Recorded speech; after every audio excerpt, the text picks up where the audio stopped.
Sandra's help was all caught up. All the reports had been analyzed, correlated, cross-indexed, and filed, except those of the first team. Since he could not understand anything much beyond midpoint of the first tape, they were all in a box labeled pending.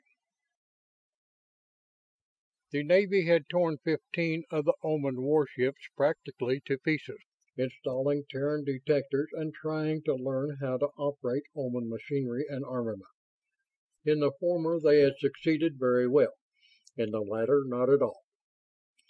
15 Oman ships were now out in deep space, patrolling the void in strict Navy style. Each was manned by 2 or 3 Navy men and several hundred Omans, each of whom was reveling in delight at being able to do a job for a master, even though that master was not present in person. Several Strat skeleton ships had been detected at long range, but the detections were inconclusive. The things had not changed course or indicated in any other way that they had seen or detected the Oman vessels on patrol.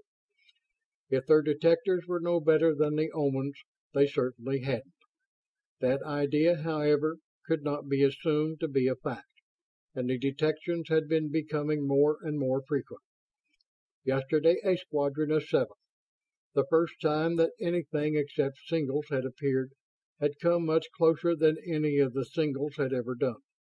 Like all the others, however, these passers-by had not paid any detectable attention to anything Oman.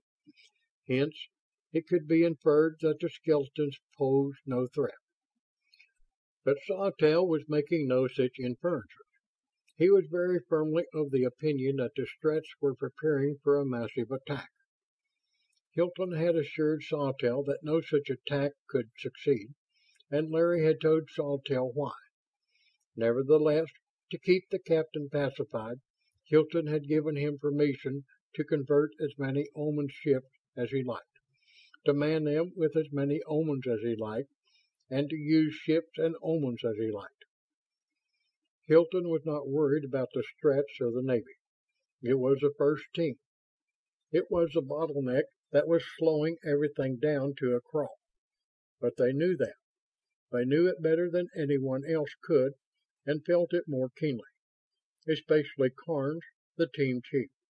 He had been driving himself like a dog, and showed it. Hilton had talked with him a few times, tried gently to make him take it easy. No soap.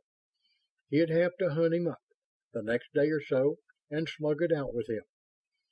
He could do a lot better job on that if he had something to offer, something really constructive. That was a laugh, a very unfunny laugh. What could he, Jarvis Hilton, a specifically non-specialist director, do on such a job as that? Nevertheless, as director, he would have to do something to help Team 1.